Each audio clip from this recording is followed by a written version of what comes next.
আমার চুল আঁচড়ানোর সময় ছেলে বলল, মা, তোমার চুলে আমি হারিয়ে যেতে চাই। সকালে আয়নার সামনে চুল আঁচড়াচ্ছিলাম।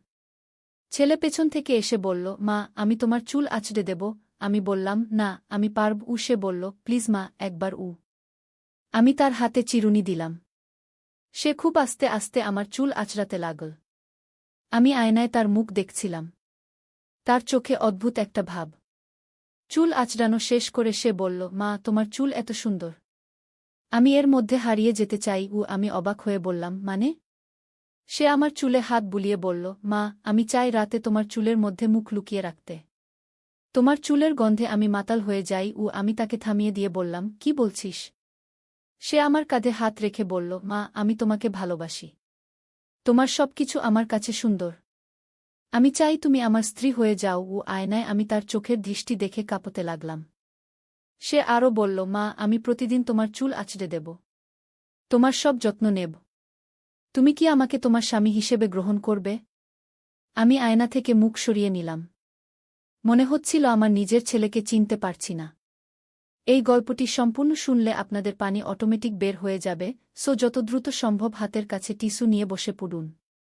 বিছানার চাদর যেন নষ্ট না হয় সেটা সম্পূর্ণ খেয়াল রাখার অনুরোধ জানিয়ে গল্পটি এখন শুরু করব। তার আগের সর্বশেষ অনুরোধ, দয়া করে এমন পানি বের করার গল্প নিয়মিত শুনতে আমাদের চ্যানেলটি সকলেই সাবস্ক্রাইব করুন। ধন্যবাদ।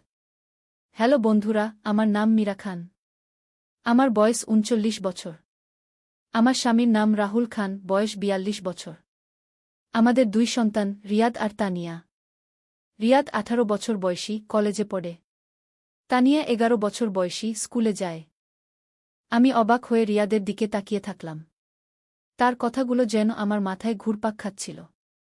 রিয়াদ আমার একমাত্র পুত্র সন্তান। তাকে আমি কত ভালোবাসি। কিন্তু তার এই অদ্ভুত আচরণ আমাকে ভাবিয়ে তুলল। রিয়াদ, তুই কি বলছিস? আমি তো তোর মা। আমি কাঁপা কাঁপা গলায় বললাম। রিয়াদ আমার চোখের দিকে তাকিয়ে বলল, মা, আমি জানি তুমি আমার মা। কিন্তু আমার মনে হয় তুমি শুধু আমার মা নও। তুমি আরও অনেক কিছু।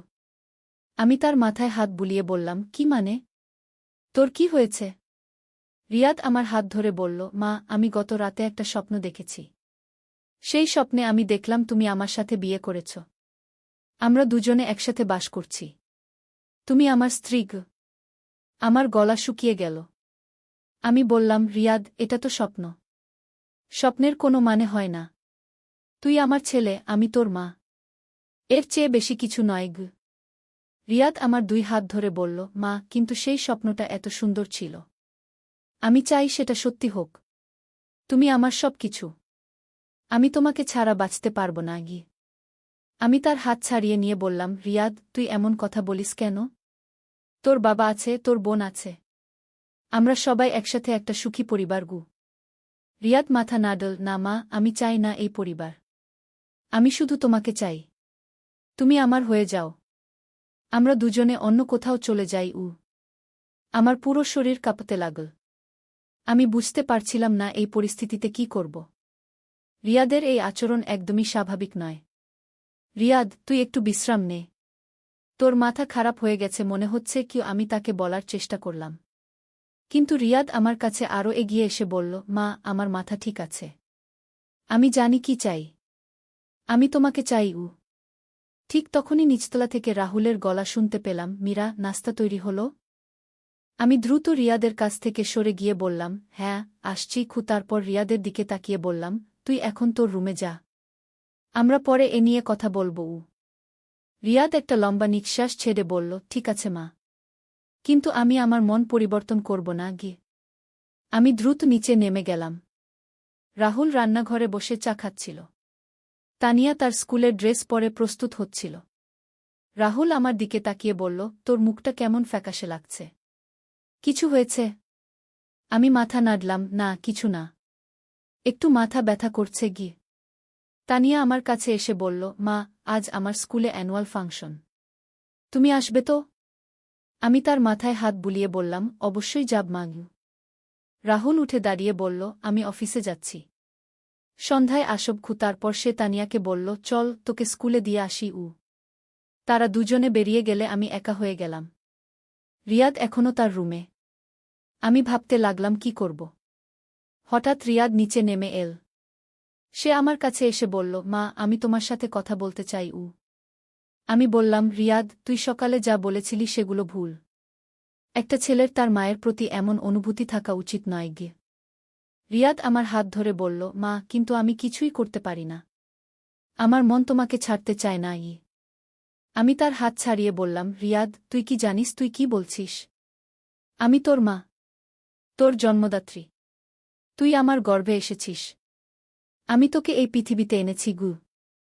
রিয়াদ বলল, মা, আমি সব জানি, কিন্তু তবুও আমি তোমাকে ভালোবাসি। শুধু মা হিসেবে নয়, একটা নারী হিসেবেও। আমার চোখে পানি এসে গেল। আমি বললাম, রিয়াদ, তুই এমন কথা বলিস কেন? আমার খুব কষ্ট লাগছে গু। রিয়াদ আমার চোখের পানি মুছে দিতে চাইল। আমি তার হাত সরিয়ে দিলাম। মা, আমি তোমাকে কষ্ট দিতে চাই না। আমি শুধু চাই তুমি আমাকে বুঝো। রিয়াদ বলল। আমি বললাম, রিয়াদ, আমি তোকে বুঝি। তুই হয়তো কনফিউজড। তোর বয়সে এমন হতে পারে। কিন্তু তুই যা চাইছিস সেটা কখনই সম্ভব নয় গে। রিয়াদ আমার সামনে বসে পড়ল। সে বলল, মা, তুমি কি জানো আমি প্রতি রাতে তোমার স্বপ্ন দেখি? সেই স্বপ্নে তুমি আমার স্ত্রী। আমরা একসাথে ঘুমাই, সকালে একসাথে উঠি গু। আমার মাথা ঘুরতে লাগল। আমি চেয়ারে বসে পড়লাম। রিয়াদ, তুই এসব কথা বলা বন্ধ কর। আমার অসুস্থ লাগছে। আমি বললাম। রিয়াদ আমার কাছে এসে বলল, মা, আমি তোমাকে অসুস্থ করতে চাই না। আমি তোমাকে সুখী করতে চাই। আমি বললাম, রিয়াদ, তুই যদি সত্যিই আমাকে সুখী করতে চাও তাহলে এইসব কথা ভুলে যা। একটা ভালো ছেলের মতো আচরণ কর। কিন্তু রিয়াদ মাথা নাড়ল। না মা, আমি পারব না। তোমার প্রতি আমার এই অনুভূতি দিন দিন বাড়ছে গে। ঠিক তখনই আমার ফোনে কল এল। আমি দেখলাম আমার মা কল করেছে। আমি ফোন রিসিভ করলাম। হ্যালো মা। মীরা, তুই কেমন আছিস? গলার স্বর কেমন যেন লাগছে গিয়ে আমার মা বলল। আমি বললাম, হ্যাঁ মা, একটু ঠান্ডা লেগেছে। আচ্ছা শোনো, আমার একটা জরুরি কাজ আছে। তুই কি আজকে আমার বাসায় আসতে পারবি? মা বলল। আমি বললাম, হ্যাঁ মা, আসতে পারি। কি কাজ? আসলে তোর নানির পুরনো ট্রাঙ্কটা আমি খুলেছি। সেখানে অনেক পুরনো কাগজপত্র পেয়েছি। তোর দেখা দরকার। কি মা বলল। আমি বললাম, ঠিক আছে মা, আমি আসছি গু। ফোন রেখে আমি রিয়াদের দিকে তাকালাম। সে এখনও আমার পাশে বসে আছে। রিয়াদ, আমি তোর নানির বাড়ি যাচ্ছি। তুই বাড়িতে থাক। আমি বললাম। রিয়াদ বলল, মা, আমিও যাব। আমি বললাম, না, তুই থাক। আমি একা যাব। রিয়াদ জিদ করতে লাগল, না মা, আমি তোমার সাথে যাব। আমি বুঝতে পারলাম রিয়াদ আমাকে একা ছাড়তে চাইছে না। আমি তাকে নিয়ে যেতে রাজি হলাম। আমরা দুজনে বেরিয়ে রিকশায় উঠলাম। পুরো রাস্তায় রিয়াদ আমার পাশে বসে কিছুই বলল না। কিন্তু আমি অনুভব করতে পারছিলাম সে আমার দিকে তাকিয়ে আছে। আমার মায়ের বাড়ি পৌঁছে আমরা ভেতরে গেলাম। মা দরজা খুলে দিয়ে বলল, এসো এসো। রিয়াদও এসেছে। রিয়াদ নানির পা ছুঁয়ে সালাম করল। নানি তার মাথায় হাত দিয়ে আশীর্বাদ করল। আয় মীরা, এদিকে আয়। ট্রাঙ্কটা এখানে। খিমা আমাকে ডাকল। আমি ট্রাঙ্কের কাছে গেলাম। সেখানে অনেক পুরনো কাগজপত্র, ছবি আর চিঠি পড়ে আছে। মা একটা চিঠি তুলে নিয়ে বলল, এই চিঠিটা দেখ। এটা তোর নানার লেখা। তোর নানির কাছে পাঠিয়েছিল ও। আমি চিঠিটা পড়তে শুরু করলাম। চিঠিতে নানা তার প্রেমের কথা লিখেছিল। কত সুন্দর ভাষায় ভালোবাসার কথা বলেছিল। রিয়াদ আমার পাশে এসে দাঁড়াল। সেও চিঠিটা পড়তে লাগল। নানি, নানার চিঠি কত সুন্দর। রিয়াদ বলল। নানি হেসে বলল, হ্যাঁ রে, তোর নানা খুব রোমান্টিক ছিল। এমন চিঠি লিখতে পারত ও। আমি আরও কিছু চিঠি পড়তে লাগলাম। সব চিঠিই প্রেমের। নানা কত সুন্দর করে তার ভালোবাসার কথা প্রকাশ করেছিল। হঠাৎ রিয়াদ আমার কানের কাছে এসে ফিসফিস করে বলল, মা, আমিও তোমার জন্য এমন চিঠি লিখব। আমি চমকে উঠলাম। নানি আর মা আমাদের দেখছিল না। তারা অন্য কাগজপত্র নিয়ে ব্যস্ত ছিল। আমি রিয়াদের দিকে কড়া চোখে তাকালাম। সে কিছুই না দেখার ভান করল। কিছুক্ষণ পর আমরা বাড়ি ফিরলাম। পুরো রাস্তায় আমি চুপচাপ ছিলাম। রিয়াদও কিছু বলল না।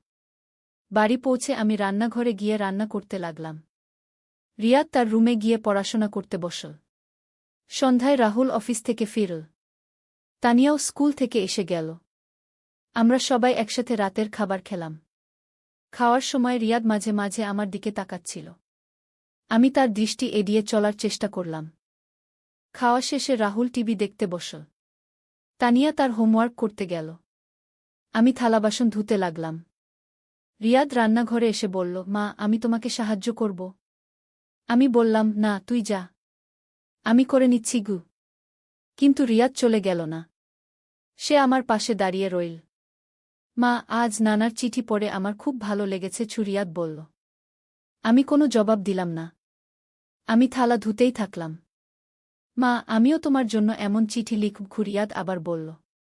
আমি তার দিকে তাকিয়ে বললাম, রিয়াদ, তুই এসব বাজে কথা বলিস কেন? রিয়াদ বলল, মা, এগুলো বাজে কথা নয়, আমার মন থেকে বলছি গি। আমি থালা ধোয়া বন্ধ করে তার দিকে ঘুরলাম। রিয়াদ, তুই কি পাগল হয়ে গেছিস? আমি তোর মা। তুই কিভাবে তোর মায়ের জন্য প্রেমের চিঠি লিখবি? আমি রাগ করে বললাম। রিয়াদ মাথা নিচু করে বলল, মা, আমি জানি এটা ভুল, কিন্তু আমি কিছুই করতে পারি না গিয়ে। আমি গভীর নিঃশ্বাস ফেলে বললাম, রিয়াদ, তুই একটা ডাক্তার দেখা, তোর মানসিক চিকিৎসা দরকার। রিয়াদ চমকে বলল, না মা, আমার কোনো সমস্যা নেই, আমি ঠিক আছি। আমি বললাম, না, তুই ঠিক নেই। একটা ছেলের তার মায়ের প্রতি এমন অনুভূতি থাকা স্বাভাবিক নয় গিয়ে। রিয়াদ আমার হাত ধরার চেষ্টা করল। আমি তার হাত সরিয়ে দিলাম। মা, প্লিজ আমাকে বুঝার চেষ্টা কর। রিয়াদ অনুনয় করল। আমি কড়া স্বরে বললাম, রিয়াদ, আমি যা বুঝার বুঝেছি, তোর চিকিৎসা দরকার। রিয়াদ দুঃখিত মুখে তার রুমে চলে গেল। রাতে আমি বিছানায় শুয়ে ভাবতে লাগলাম, রিয়াদের এই আচরণের পেছনে কি কারণ থাকতে পারে? সে কি সত্যিই মানসিকভাবে অসুস্থ? রাহুল আমার পাশে ঘুমিয়ে আছে। আমি তাকে এই বিষয়ে কিছু বলব কিনা ভাবছিলাম, কিন্তু কিভাবে বলবো? কি বলবো? আমি সারা রাত ঘুমাতে পারলাম না। বারবার রিয়াদের কথাগুলো মনে পড়ছিল। পরদিন সকালে আমি উঠে দেখি রিয়াদ আমার রুমের দরজার সামনে দাঁড়িয়ে আছে। রিয়াদ, তুই এখানে কেন? আমি জিজ্ঞেস করলাম। রিয়াদ বলল, মা, আমি তোমার জন্য অপেক্ষা করছিলাম গি। আমি বললাম, কিসের জন্য? রিয়াদ একটা চিঠি আমার হাতে দিল। মা, এই চিঠিটা তোমার জন্য লিখেছি, রিয়াদ বলল। আমি চিঠিটা না নিয়ে বললাম, রিয়াদ, আমি তোর চিঠি পড়ব না, তুই এটা ছিঁড়ে ফেলগ। রিয়াদ বলল, না মা, একবার পড়ে দেখ, আমি খুব মন দিয়ে লিখেছি গু। আমি তার হাত থেকে চিঠিটা নিয়ে ছিঁড়ে ফেললাম। রিয়াদ, আমি আর এইসব সহ্য করব না, তুই আজকেই একটা ডাক্তার দেখাবি গিয়ে। আমি রাগ করে বললাম। রিয়াদের চোখে পানি এসে গেল। সে বলল, মা, তুমি আমার চিঠি ছিঁড়ে ফেললে? আমি বললাম, হ্যাঁ, ছিঁড়ে ফেলেছি, আর এরকম কোনো চিঠি লিখবি না গি। রিয়াদ কাঁদতে কাঁদতে তার রুমে চলে গেল।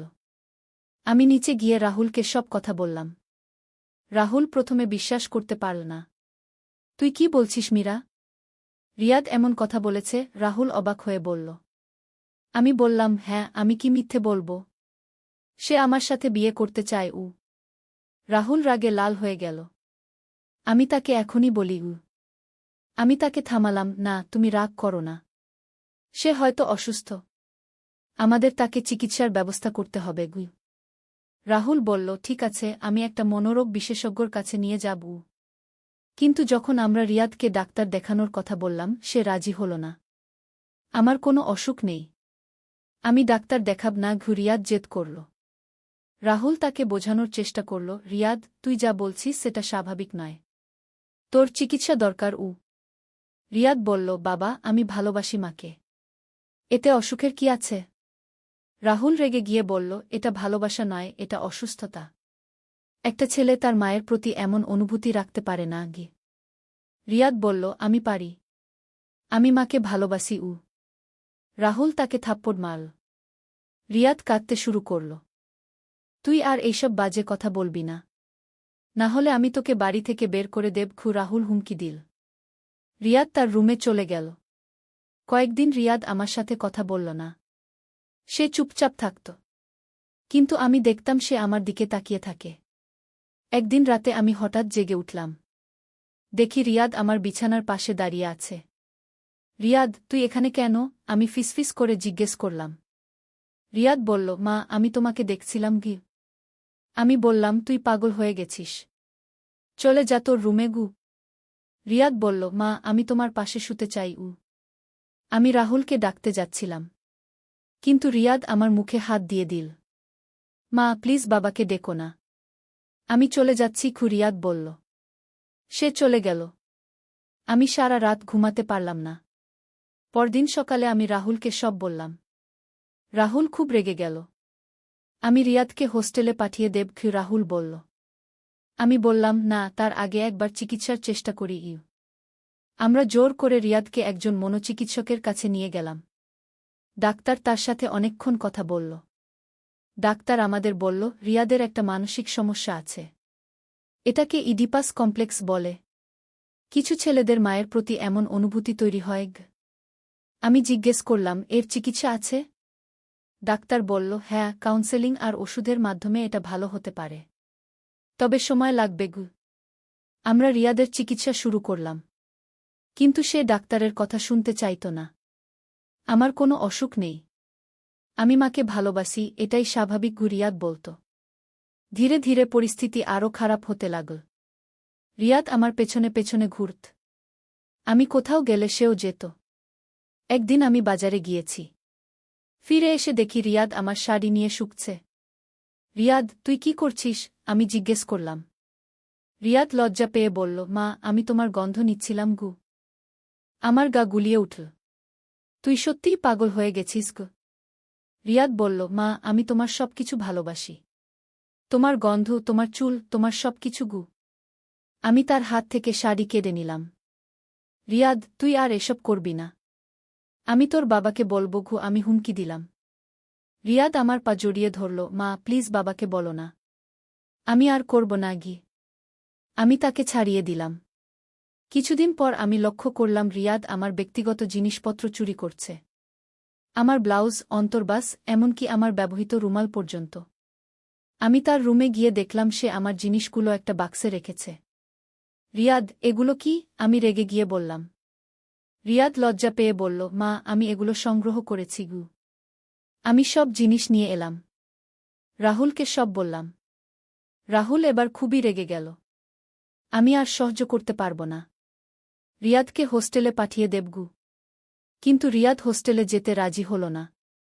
সে বলল, আমি মাকে ছেড়ে কোথাও যাব না। পরিস্থিতি এমন পর্যায়ে পৌঁছাল যে আমি বাড়িতে একা থাকতে ভয় পেতাম। রিয়াদ সবসময় আমার পেছনে থাকত। একদিন আমি গোসল করছিলাম। হঠাৎ বাথরুমের দরজায় শব্দ হল। আমি দেখি রিয়াদ দরজার ফাঁক দিয়ে আমাকে দেখছে। রিয়াদ, আমি চিৎকার করে উঠলাম। রিয়াদ দৌড়ে চলে গেল। আমি তাড়াতাড়ি কাপড় পরে বেরিয়ে এলাম। রাহুল অফিসে, তানিয়া স্কুলে।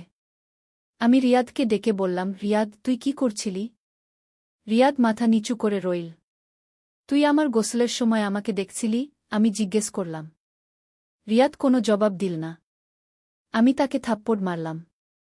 তুই এত নিচে নেমেছিস? রিয়াদ কাঁদতে শুরু করল।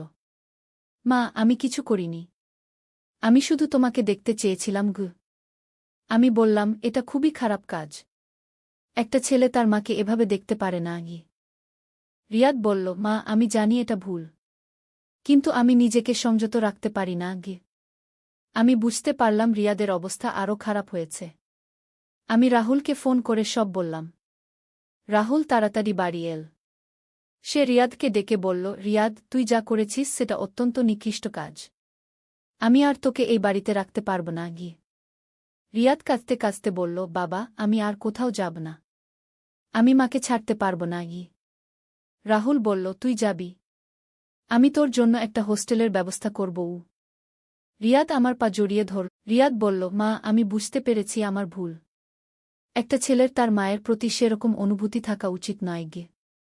আমি বললাম, হ্যাঁ বাবা তুই এখন ঠিক বুঝেছিস। রিয়াদ আবার তার স্বাভাবিক জীবনে ফিরে গেল। কলেজে যেতে লাগল, বন্ধুদের সাথে মিশতে লাগল। কিন্তু আমি লক্ষ্য করলাম মাঝে মাঝে সে চুপচাপ থাকে। কিভাবে কে জানে। একদিন সে আমার কাছে এসে বলল, মা আমি বিয়ে করতে চাই। আমি খুশি হয়ে বললাম, সত্যি? কোনো মেয়ে পছন্দ হয়েছে? রিয়াদ বলল, হ্যাঁ, তার নাম সুমি। আমার কলেজের সহপাঠী গু। আমি বললাম, তাহলে তো ভালো কথা। আমরা তার বাবা মায়ের সাথে কথা বলব। রিয়াদ বলল, মা তুমি সুমিকে দেখবে? আমি বললাম, অবশ্যই দেখব। কয়েকদিন পর রিয়াদ সুমিকে বাড়িতে নিয়ে এল। সুমি খুবই সুন্দর একটা মেয়ে। ভালো পড়াশোনা করে।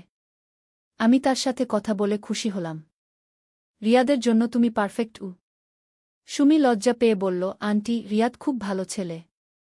আমি তাকে ভালোবাসি। আমি বললাম, আমিও তোমাকে পছন্দ করেছি। আমরা দুই পরিবারের সাথে কথা বলে রিয়াদ আর সুমির বিয়ে ঠিক করলাম। বিয়ের প্রস্তুতি শুরু হল। রিয়াদ খুবই খুশি। বিয়ের দিন রিয়াদকে দেখে আমার খুব ভালো লাগল। সে এখন সম্পূর্ণ সুস্থ।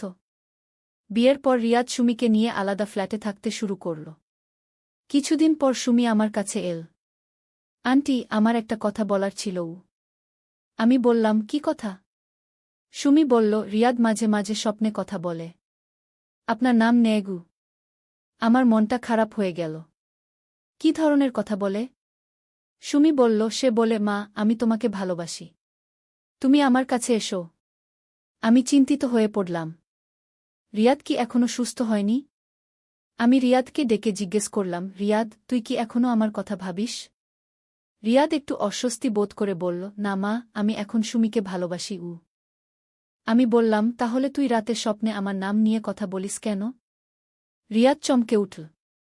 সুমি তোমাকে বলেছে? আমি বললাম, হ্যাঁ, বলেছে।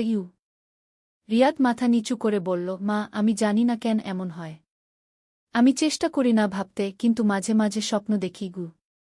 আমি বললাম, রিয়াদ, তোর আবার ডাক্তার দেখানো উচিত কি? রিয়াদ বলল, না মা, আমি ঠিক আছি। শুধু মাঝে মাঝে স্বপ্ন দেখি। আমি বুঝতে পারলাম রিয়াদের সমস্যা পুরোপুরি ভালো হয়নি। কিন্তু কয়েক মাস পর সুমি গর্ভবতী হল। রিয়াদ খুবই খুশি হল। মা, আমি বাবা হতে যাচ্ছি। রিয়াদ আমাকে বলল। আমি বললাম, তোর খুব যত্ন নিতে হবে সুমির। রিয়াদ বলল, হ্যাঁ মা, আমি খুব যত্ন নেব। সুমির সন্তান হওয়ার পর রিয়াদ সম্পূর্ণ পরিবর্তন হয়ে গেল। সে এখন তার স্ত্রী আর সন্তানকে নিয়ে ব্যস্ত। আমার প্রতি তার সেই অদ্ভুত অনুভূতি এখন আর নেই। একদিন রিয়াদ আমার কাছে এসে বলল, মা, আমি তোমার কাছে ক্ষমা চাই। আগে আমি যা করেছিলাম সেটা খুবই ভুল ছিল। আমি তার মাথায় হাত রেখে বললাম, সেসব ভুলে যা। তুই এখন একজন ভালো স্বামী আর বাবা। রিয়াদ বলল, মা, আমি এখন বুঝতে পারি একজন মা মানে কি। মা হচ্ছে সবচেয়ে পবিত্র সম্পর্ক। আমি হেসে বললাম, হ্যাঁ বাবা, ঠিক বলেছিস। এভাবেই আমাদের পরিবারে আবার শান্তি ফিরে এল।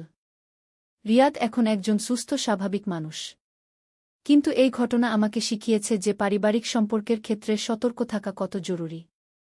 যদি সময়মতো রিয়াদের চিকিৎসা না করাতাম তাহলে কি হতো কে জানে। আজ রিয়াদের ছোট্ট মেয়ে আমার কোলে খেলে। আমি তাকে দেখে ভাবি, জীবনে কত রকম পরীক্ষা আসে। কিন্তু সব পরীক্ষাতেই উত্তীর্ণ হতে পারলে পরিবার আরও শক্তিশালী হয়। রিয়াদ এখন তার কাজে মনোযোগী। সুমিকে খুব ভালোবাসে। তাদের সংসার খুবই সুখের। মাঝে মাঝে আমি ভাবি রিয়াদের সেই কঠিন সময়ের কথা। কিন্তু সেসব এখন অতীত। এই গল্পের মাধ্যমে আমি বুঝতে পেরেছি যে পরিবারের কোনো সদস্যের মানসিক সমস্যা হলে সেটাকে লুকিয়ে রাখা উচিত নয়, বরং দ্রুত চিকিৎসার ব্যবস্থা করা উচিত। রিয়াদের মতো সমস্যা অনেক ছেলেরই হতে পারে, কিন্তু সঠিক চিকিৎসায় এর সমাধান সম্ভব। আমি আমার অভিজ্ঞতা থেকে বলতে পারি যে কোনো সমস্যার সমাধান আছে, শুধু ধৈর্য আর সঠিক চিকিৎসার দরকার। রিয়াদ এখন একজন আদর্শ ছেলে। তার অতীত এখন শুধু একটা দুঃস্বপ্ন মাত্র। আর আমি এখন একজন গর্বিত মা আর দাদি। আমার পরিবার সুখী আর শান্তিতে আছে। এভাবেই আমাদের সেই কঠিন সময় কেটে গেছে। জীবনে এমন অনেক ঝড় আসে, কিন্তু ধৈর্য আর ভালোবাসা দিয়ে সব সমস্যার সমাধান করা যায়। কিন্তু আমার গল্প এখানেই শেষ নয়। কয়েক বছর পর আমাদের জীবনে আরেকটি অভাবনীয় ঘটনা ঘটল। একদিন আমি বাজার থেকে ফিরে দেখি তানিয়া খুবই অস্থির। তার মুখে ভয়ের ছাপ। কি হয়েছে তানিয়া? আমি জিজ্ঞেস করলাম। তানিয়া কাপা গলায় বলল, মা, আমি কলেজ থেকে ফেরার সময় একটা অদ্ভুত ঘটনা দেখেছি। আমি বললাম, কি ঘটনা? তানিয়া বলল, মা, রাস্তায় একজন লোক আমাকে ফলো করছিল। সে আমার নাম জানত। আমার স্কুলের নামও জানত। আমার মনে ভয় জেগে উঠল। তুই তাকে চিনিস? তানিয়া মাথা নাড়ল, না মা, আমি তাকে চিনি না। কিন্তু সে আমাকে চেনে গিয়ে। আমি বললাম, সে তোকে কি বলেছিল? তানিয়া বলল, সে বলেছিল, তানিয়া, তোমার মায়ের সাথে আমার দেখা করতে হবে। আমার কাছে তার জন্য একটা গুরুত্বপূর্ণ খবর আছে। আমি অবাক হলাম। আমার জন্য খবর? কি খবর? তানিয়া বলল, আমি জিজ্ঞেস করেছিলাম। কিন্তু সে বলেনি। শুধু বলেছিল, তোমার মাকে বলো মীরা খানের অতীত সম্পর্কে আমার কাছে গুরুত্বপূর্ণ তথ্য আছে। আমার পুরো শরীর কাঁপতে লাগল। আমার অতীত? কোনো অতীত? তানিয়া, সেই লোকটা কেমন দেখতে? আমি জিজ্ঞেস করলাম। তানিয়া বলল, মা, বয়স প্রায় 50-এর কাছাকাছি। লম্বা, পাতলা। গায়ের রং ফর্সা। চোখে চশমাগু। এই বর্ণনা শুনে আমার মাথায় একটা নাম এল। কিন্তু সেটা সম্ভব নয়। সে তো। মা, তুমি কি ভাবছ? তানিয়া জিজ্ঞেস করল। আমি বললাম, কিছু না। তুই ভয় পেজো না। আমি তোর বাবাকে বলবো। রাতে রাহুল অফিস থেকে ফিরলে আমি তাকে সব বললাম। রাহুল বলল, কে হতে পারে এই লোকটা? তোর কোনো ধারণা আছে? আমি দ্বিধা করে বললাম, হয়তো কোনো ভুল বুঝাবুঝি গিয়ে। কিন্তু রাহুল বুঝতে পারল আমি কিছু লুকাচ্ছি। মীরা, তুই কি লুকাচ্ছিস? তোর অতীতে কি এমন আছে যা আমি জানি না? রাহুল জিজ্ঞেস করল।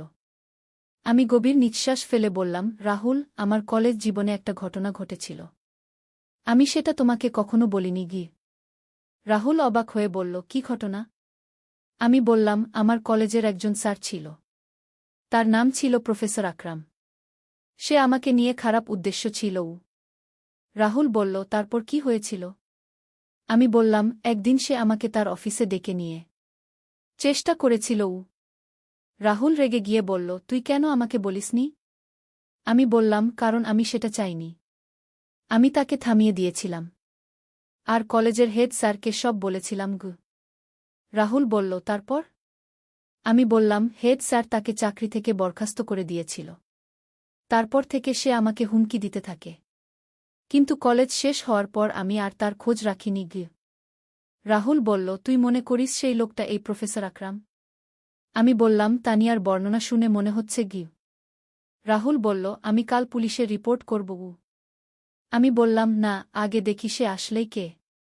হয়তো অন্য কেউ। পরদিন সকালে আমি তানিয়াকে কলেজে পাঠালাম। কিন্তু আমি নিজেও গোপনে তার পেছনে গেলাম। তানিয়া কলেজ গেট দিয়ে ঢুকে গেল। আমি বাইরে অপেক্ষা করতে লাগলাম। প্রায় 1 ঘণ্টা পর একটা লোক এসে কলেজের গেটের কাছে দাঁড়াল। তার দিকে তাকিয়ে আমার শ্বাস বন্ধ হয়ে গেল। এ তো সত্যিই প্রফেসর আকরাম। তার চেহারা অনেক পরিবর্তন হয়েছে। চুল পেকে গেছে। কিন্তু তবুও আমি তাকে চিনতে পারলাম। আমি তার কাছে গিয়ে বললাম, আপনি এখানে কি করছেন? প্রফেসর আকরাম আমাকে দেখে হেসে বলল, মীরা, কতদিন পর দেখা। আমি কড়া গলায় বললাম, আপনি আমার মেয়েকে ফলো করছেন কেন? আকরাম বলল, আমি তোমার সাথে কথা বলতে চাই।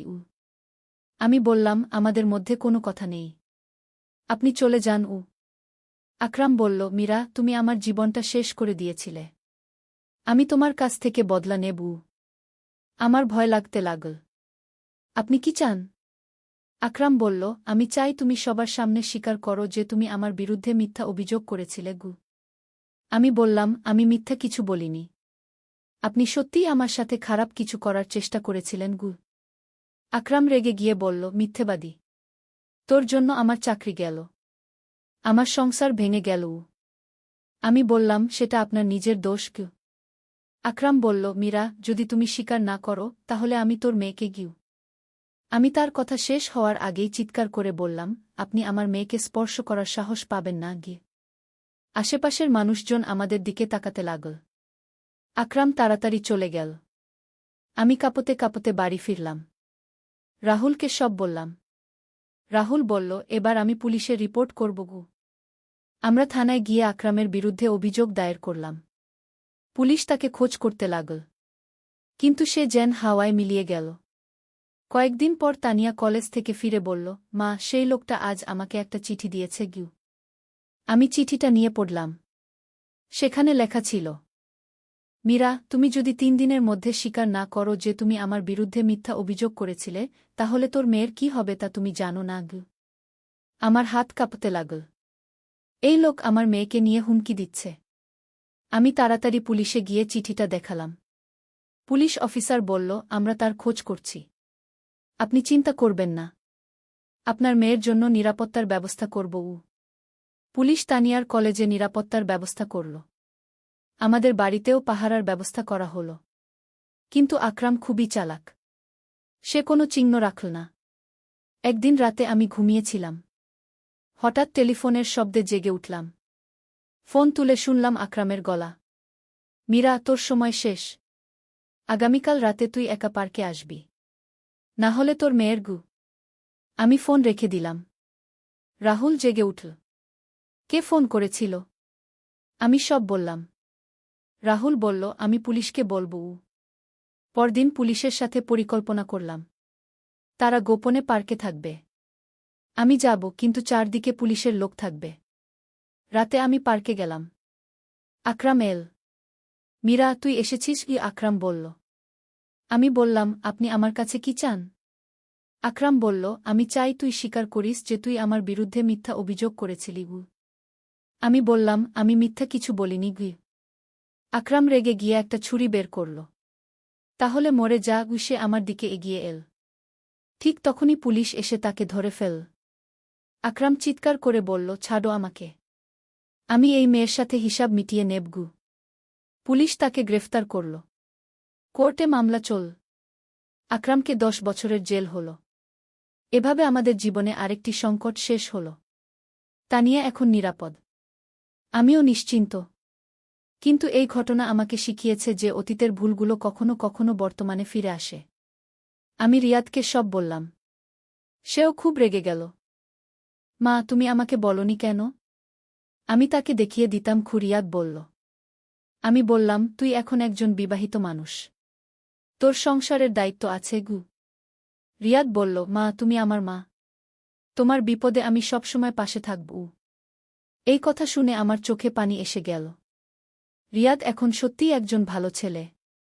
এভাবে আমাদের পরিবারে শান্তি ফিরে এল। তানিয়াও এখন নিশ্চিন্তে কলেজে যেতে পারে। আজ আমি পেছনে ফিরে তাকিয়ে দেখি কত রকমের সমস্যার মুখোমুখি হয়েছি। রিয়াদের মানসিক সমস্যা, তারপর আকরামের হুমকি। কিন্তু প্রতিটি সমস্যার সমাধান হয়েছে। আমি বুঝেছি যে জীবনে যত বড় সমস্যাই আসুক, ধৈর্য আর সাহস রাখলে সব কিছুর সমাধান হয়। আমার পরিবার এখন সুখে আছে। রিয়াদ একজন ভালো বাবা হয়েছে। তানিয়া পড়াশোনায় মনোযোগী। আর আমি একজন সন্তুষ্ট মা। জীবনে অনেক ঝড়ঝঞ্ঝা এল, কিন্তু আমরা সবাই মিলে সেগুলো মোকাবেলা করেছি। এখন আমাদের বাড়িতে শুধু হাসি আর আনন্দ। এই গল্পের মাধ্যমে আমি যা বুঝেছি তা হল, পারিবারিক বন্ধন সবচেয়ে শক্তিশালী। যখন পরিবারের সবাই একসাথে থাকে, তখন কোনো সমস্যাই বড় নয়। রিয়াদের সমস্যাও আমরা মিলে সমাধান করেছি। আকরামের হুমকিও আমরা একসাথে মোকাবেলা করেছি। আজ আমার নাতনি আমার কোলে খেলে। আমি তাকে দেখে ভবিষ্যতের স্বপ্ন দেখি।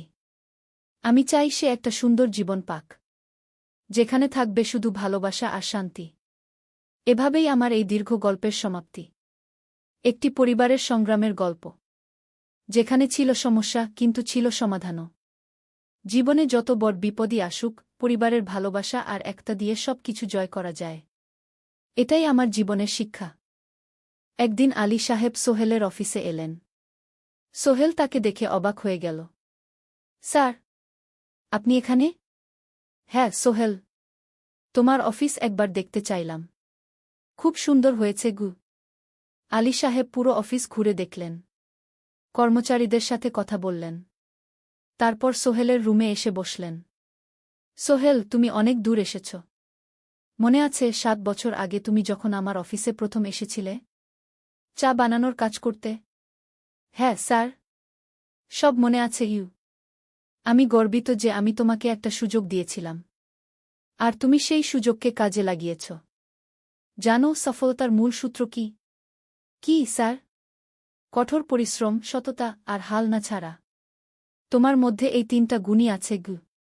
সোহেল চোখে জল নিয়ে বলল, আপনি না থাকলে আজ আমি এখানে পৌঁছাতে পারতাম না স্যার। না সোহেল, আমি শুধু একটা দরজা খুলে দিয়েছিলাম। ভেতরে ঢুকে পথ তৈরি করেছ তুমি নিজে। আলী সাহেব চলে যাওয়ার আগে বললেন, আমার একটা বড় প্রজেক্ট আছে। একটা 20 ফ্লোর বিজনেস টাওয়ার। আমি চাই তুমি এই প্রজেক্টে আমার সাথে পার্টনার হও। 50-50। রাজি? সোহেল অবাক হয়ে গেল। এত বড় প্রজেক্ট?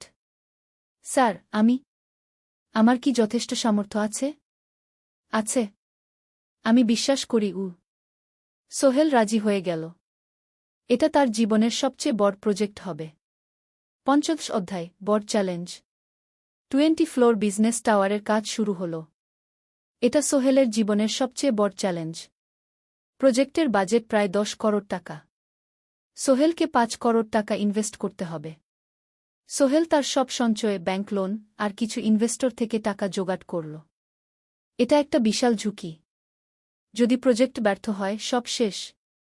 মিনা চিন্তিত ছিল। সোহেল, এত বড় ঝুঁকি নেওয়া ঠিক হবে?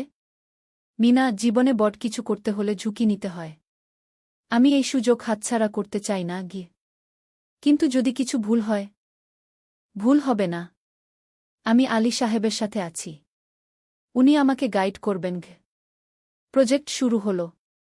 প্রথম 6 মাস সব ভালোই চলছিল।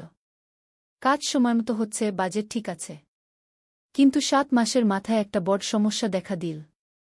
একজন প্রধান ইনভেস্টর হঠাৎ তার টাকা ফেরত চাইলেন। তিনি অন্য একটা জরুরি কাজে টাকা লাগবে বলে জানালেন। 1 করোড় টাকা ফেরত দিতে হবে। সোহেল বিপদে পড়ে গেল। 1 করোড় টাকা এখন কোথায় পাবে? প্রজেক্টের সব টাকা ঢেলে দিয়েছে। সে আলী সাহেবের সাথে কথা বলল। আলী সাহেব বললেন, চিন্তা করো না, আমি ব্যবস্থা করছি। কিন্তু আলী সাহেবও বড় একটা প্রজেক্টে আটকে আছেন। তার হাতে লিকুইড ক্যাশ নেই। সোহেল অন্য ব্যাংক থেকে লোন নেওয়ার চেষ্টা করল। কিন্তু ব্যাংক বলল, ইতিমধ্যে তার অনেক লোন আছে, নতুন লোন দিতে পারবে না। সোহেল রাতে ঘুমাতে পারছিল না। খাওয়া দাওয়া বন্ধ করে দিয়েছিল। মিনা তাকে দেখে খুব চিন্তিত হয়ে গেল। সোহেল, প্লিজ নিজেকে এভাবে শেষ করে ফেলো না। কোনো একটা রাস্তা বের হবেই। কিন্তু সোহেল কোনো রাস্তা দেখতে পাচ্ছিল না। ইনভেস্টর 15 দিন সময় দিয়েছে। 15 দিনের মধ্যে টাকা ফেরত না দিলে তিনি আইনি ব্যবস্থা নেবেন। 10 দিন কেটে গেল। সোহেল কোনো সমাধান খুঁজে পেল না। সে প্রায় হাল ছেড়ে দিয়েছিল। 11 দিনের দিন একটা অপ্রত্যাশিত ঘটনা ঘটল। জাহিদ ভাই, সোহেলের পুরনো সহকর্মী, তার অফিসে এলেন। জাহিদ ভাই এখন একটা রিয়েল এস্টেট কোম্পানিতে সিনিয়র ম্যানেজার। সোহেল, আমি তোমার সমস্যার কথা শুনেছি। হ্যাঁ ভাই, আমি বিপদে পড়েছি। আমি তোমাকে সাহায্য করতে চাই। আমার কিছু সঞ্চয় আছে। 5 লাখ টাকা। তুমি নাও। সোহেল চোখে জল নিয়ে বলল, ভাই, আমি কিছু বলার দরকার নেই। তুমি আমাকে অনেক কিছু শিখিয়েছ। তোমার কাছ থেকে পরিশ্রম আর সততা শিখেছি। এখন আমার পালা তোমাকে সাহায্য করার। জাহিদ ভাই চলে যাওয়ার পর আরও 2 জন এলো। একজন সোহেলের পুরনো ক্লায়েন্ট, আরেকজন তার কর্মচারী। 2 জন মিলে আরও 8 লাখ টাকা দিল। করিম মামা 20 লাখ টাকা ব্যবস্থা করলেন। তার কিছু বন্ধুদের কাছ থেকে ধার করে। মিনা তার সব গয়না বিক্রি করে 10 লাখ টাকা দিল। সবাই মিলে প্রায় 45 লাখ টাকা জোগাড় হল। বাকি 65 লাখ টাকা সোহেল তার অফিসের সব অ্যাসেট বিক্রি করে আর একটা প্রাইভেট ফিন্যান্স কোম্পানি থেকে উচ্চ সুদে লোন নিয়ে ব্যবস্থা করল। ঠিক 14 দিনের দিন সোহেল ইনভেস্টরকে 1 করোড় টাকা ফেরত দিল। ইনভেস্টর টাকা নিয়ে চলে গেলেন। সোহেল তার অফিসে ফিরে এসে চেয়ারে বসে কাঁদল। এত চাপ, এত টেনশন, সব যেন একসাথে বের হয়ে এলো। মিনা এসে তাকে জড়িয়ে ধরল। আমরা পেরেছি সোহেল, আমরা পেরেছি। 16 অধ্যায়, পুনরুদ্ধার। এই ঘটনার পর সোহেল আরও সাবধান হয়ে গেল। সে বুঝল, ব্যবসায় শুধু সাহস নয়, বুদ্ধিও লাগে। ঝুঁকি নিতে হয়, কিন্তু হিসাব করে। প্রজেক্ট চলতে থাকল। এবার সোহেল আরও সতর্কতার সাথে সবকিছু পরিচালনা করল। প্রতিটা খরচ হিসাব করল, প্রতিটা সিদ্ধান্ত ভেবেচিন্তে নিল। আরও 1 বছর পর 20 ফ্লোর বিজনেস টাওয়ার সম্পন্ন হল। চমৎকার বিল্ডিং। শহরের অন্যতম সুন্দর ভবন। বিল্ডিংয়ের উদ্বোধন অনুষ্ঠানে শহরের মেয়র এলেন। অনেক ব্যবসায়ী, সাংবাদিক এল।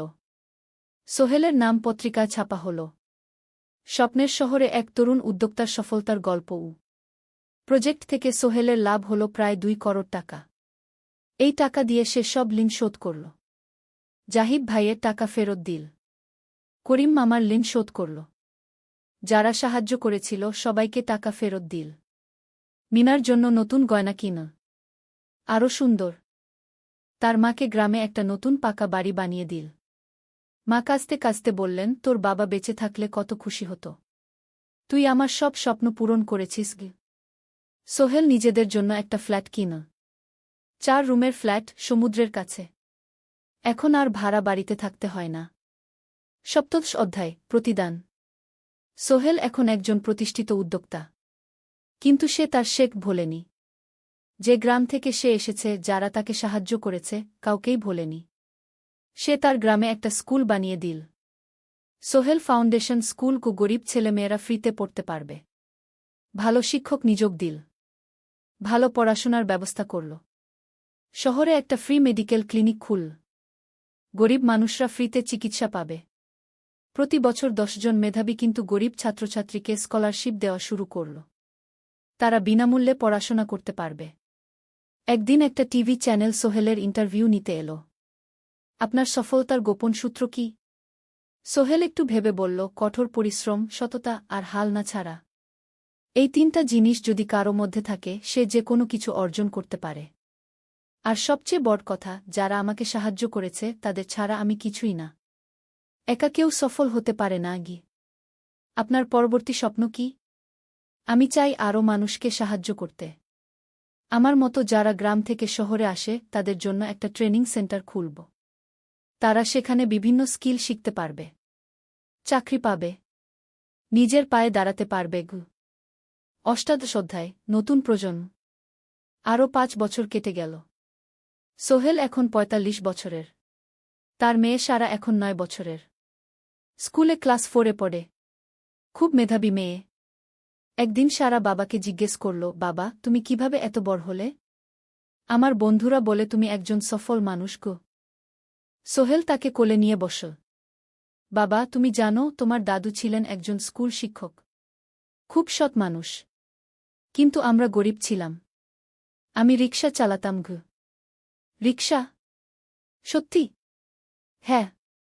তারপর আমি এই শহরে এলাম। অনেক কষ্ট করেছি।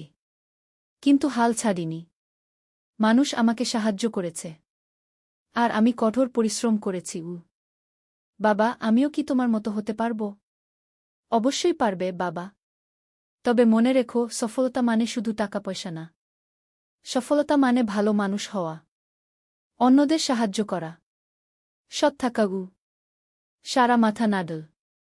আমি ভালো মানুষ হব বাবাবু। সোহেল তার মেয়েকে জড়িয়ে ধরল।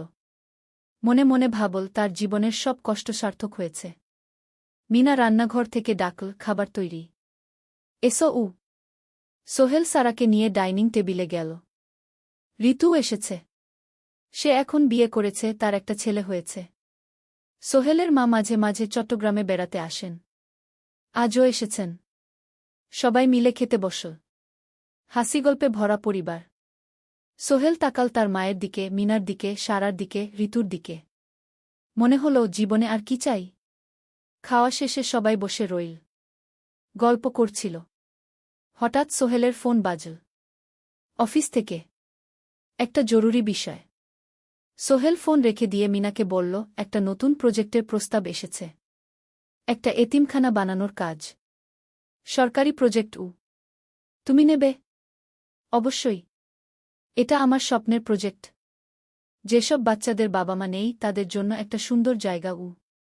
মিনা হাসল। তুমি কখনো বদলাও না। এখনো অন্যদের কথা ভাবো। এটাই তো জীবন মিনা। শুধু নিজের জন্য বাঁচলে কি হবে? 49 অধ্যায়, উত্তরাধিকার। 10 বছর আরও কেটে গেল। সোহেল এখন 55 বছরের। তার চুলে পাক ধরেছে। কিন্তু শক্তি এখনো আগের মতোই। সারা এখন 19 বছরের। সে বিশ্ববিদ্যালয়ে ইঞ্জিনিয়ারিং পড়ছে। সে চায় বাবার মতো কনস্ট্রাকশন ইন্ডাস্ট্রিতে কাজ করতে। একদিন সারা বাবাকে বলল, বাবা, আমি তোমার কোম্পানিতে কাজ করতে চাই। এখনও তো তোর পড়াশোনা বাকি। জানি। কিন্তু আমি এখন থেকেই শিখতে চাই। ছুটির দিনে তোমার সাথে সাইটে যেতে চাই। দেখতে চাই কিভাবে কাজ হয়। সোহেল খুশি হয়ে গেল। তার মেয়ে তার পথ অনুসরণ করতে চায়। ঠিক আছে, কিন্তু শর্ত হল তোকে সবকিছু নিজ থেকে শিখতে হবে। কোনো স্পেশাল ট্রিটমেন্ট পাবি না গে। আমি তো তাই চাই বাবাগু। সারা তার বাবার সাথে কাজ শিখতে শুরু করল। সে দেখল কিভাবে শ্রমিকরা কাজ করে, কিভাবে ম্যাটেরিয়াল বাছাই করতে হয়, কিভাবে একটা প্রজেক্ট ম্যানেজ করতে হয়। সোহেল তাকে কোনো সহজ পথ দিল না। সারাকেও সবার মতো কষ্ট করতে হল। সাইটে রোদে দাঁড়িয়ে থাকতে হল। শ্রমিকদের সাথে কথা বলতে হল। কিন্তু সারা হাল ছাড়ল না। সে তার বাবার মেয়ে। পরিশ্রম করতে জানে। 3 বছর পর সারা গ্রাজুয়েট হল। সে সোহেলের কোম্পানিতে জুনিয়র প্রজেক্ট ম্যানেজার হিসেবে যোগ দিল। সোহেল ধীরে ধীরে সারাকে বড় দায়িত্ব দিতে শুরু করল। সারা তার বাবার মতোই সৎ, পরিশ্রমী। 20 অধ্যায়, সমাপ্তি নয়, নতুন শুরু। আরও 5 বছর পর সোহেল এখন 60 বছরের। সে সিদ্ধান্ত নিল এবার অবসর নেওয়ার সময় এসেছে। কোম্পানির দায়িত্ব সারাকে দেবে। একটা অনুষ্ঠান করা হল। সোহেল আনুষ্ঠানিকভাবে কোম্পানির চেয়ারম্যান পদ থেকে অবসর নিল। সারা হল নতুন ম্যানেজিং ডিরেক্টর। সোহেল তার বক্তব্যে বলল, আমি যখন এই শহরে এসেছিলাম আমার পকেটে ছিল মাত্র 5,000 টাকা। একটা ছোট্ট ব্যাগ। আর অনেক স্বপ্ন। আজ 40 বছর পর আমি পেছনে ফিরে তাকাই, দেখি একটা দীর্ঘ পথ। সেই পথে অনেক কষ্ট ছিল, অনেক বাধা ছিল। কিন্তু ছিল অনেক ভালোবাসাও।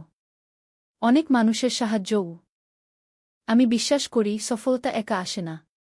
এটা আসে অনেক মানুষের সমর্থন, ভালোবাসা আর বিশ্বাস নিয়ে। আমি যা কিছু অর্জন করেছি তা আমার একার না। এটা আমার পরিবারের, আমার কর্মচারীদের, আমার বন্ধুদের, সবার। আজ আমি আমার মেয়ে সারার হাতে এই দায়িত্ব তুলে দিচ্ছি। আমি জানি সে আমার চেয়ে ভালো করবে। কারণ সে শিখেছে আমার ভুল থেকে, আমার অভিজ্ঞতা থেকে। অনুষ্ঠান শেষ হল। সবাই চলে গেল। সোহেল আর মিনা অফিসে একা দাঁড়িয়ে রইল। মিনা, মনে আছে আমরা প্রথম কখন দেখা হয়েছিলাম? হ্যাঁ, তোমার সেই ছোট্ট মুদি দোকানে। তুমি বিস্কুট কিনতে এসেছিলে। কে ভেবেছিল সেই দিন থেকে আমাদের এই পর্যস্বপ্নের শহর। প্রথম অধ্যায়, যাত্রা শুরু। সকাল 7টা বেজে গেছে। ঢাকার কমলাপুর রেলস্টেশনে মানুষের ভিড়। চারদিকে চা বিস্কুট বিক্রেতাদের চিৎকার, ট্রেনের হর্ন আর যাত্রীদের কোলাহল। এই বিশাল ভিড়ের মধ্যে একটা ছোট্ট ব্যাগ হাতে দাঁড়িয়ে আছে সোহেল। বয়স মাত্র 22। গায়ের রং শ্যামলা, চোখে স্বপ্নের ঝিলিক। ভাইজা, চট্টগ্রামের টিকিট আছে? সোহেল টিকিট কাউন্টারের সামনে দাঁড়িয়ে জিজ্ঞেস করল। আছে। 30 টাকা। কাউন্টারের লোকটা উত্তর দিল। সোহেল তার পকেট থেকে টাকা বের করল। মোট 5,000 টাকা। এই টাকা সে জমিয়েছে গত 3 বছরে রিকশা চালিয়ে। তার স্বপ্ন ছিল চট্টগ্রাম গিয়ে একটা ভালো চাকরি পাওয়া। গ্রামে আর থাকতে চায় না সে। বাবা মারা গেছেন 10 বছর আগে। মা আর ছোট বোন ঋতুকে নিয়ে সংসার চালাচ্ছিল রিকশা চালিয়ে। কিন্তু এভাবে তো আর সারা জীবন চলবে না। টিকিট কেটে সোহেল প্ল্যাটফর্মে এলো। ট্রেন ছাড়বে আর মাত্র 15 মিনিট পরে। সে একটা বেঞ্চে বসে পড়ল। ব্যাগটা বুকের কাছে চেপে ধরল। এই ব্যাগে আছে তার সব সম্পদ, কিছু কাপড়, একটা ছোট্ট ফটো ফ্রেমে বাবা মায়ের ছবি, আর কিছু টাকা। কোথায় যাচ্ছেন? পাশে বসা একজন বয়স্ক মানুষ জিজ্ঞেস করলেন। চট্টগ্রাম কাকা। চাকরি খুঁজতে যাচ্ছি। কে? সোহেল বিনয়ের সাথে উত্তর দিল। ভালো। তবে শহরে সাবধানে থাকবেন। শহর মানে অনেক সুযোগ, কিন্তু অনেক ফাঁদও আছে। বয়স্ক লোকটা বললেন। সোহেল মাথা নাড়ল। সে জানে শহরের জীবন সহজ না। কিন্তু তার কোনো বিকল্প নেই। গ্রামে রিকশা চালিয়ে মাসে 3,500 টাকা আয় হতো। তার মধ্যে সংসার চালাতে হতো, বোনের স্কুলের খরচ দিতে হতো, মায়ের ওষুধের খরচ দিতে হতো। কিছুই বাঁচত না। আর এই জীবন থেকে বেরোনোর একটাই পথ, শহরে গিয়ে ভালো কাজ খুঁজে নেওয়া। সোহেল মনে মনে ভাবল তার বাবার কথা। বাবা ছিলেন একজন স্কুল শিক্ষক। খুব সৎ মানুষ ছিলেন। সবসময় বলতেন, সোহেল, তুই লেখাপড়া শিখে বড় মানুষ হবি। আমাদের পরিবারে আর কেউ বড় চাকরি করেনি। তুই করবি। কিন্তু বাবা যখন মারা গেলেন তখন সোহেল মাত্র এসএসসি পরীক্ষা দিয়েছে। ফলাফল ভালো হয়েছিল, জিপিএ অর্ধচতু। কিন্তু বাবার মৃত্যুর পর আর পড়া হল না। পরিবারের দায়িত্ব নিতে হল। ট্রেন ছাড়ল। সোহেল জানালার পাশে বসে বাইরে তাকাল। ধানক্ষেত, নদী, ছোট ছোট গ্রাম, সব পেছনে ফেলে ট্রেন এগিয়ে চল। সোহেলের মনে হল সে যেন তার পুরনো জীবনটাকেও পেছনে ফেলে আসছে। ট্রেনে একজন হকার এসে চা বিক্রি করছিল। সোহেল একটা চা কিনল। 10 টাকা। চা খেতে খেতে সে ভাবছিল চট্টগ্রাম পৌঁছে কি হবে। করিম মামা তাকে সাহায্য করবেন তো? চাকরি পাওয়া যাবে তো? করিম মামা আসলে সোহেলের খুব দূর সম্পর্কের মামা। সোহেলের দাদির বোনের ছেলে। অনেক বছর আগে গ্রাম ছেড়ে চট্টগ্রামে চলে গিয়েছিলেন। সেখানে একটা কনস্ট্রাকশন কোম্পানিতে কাজ করেন।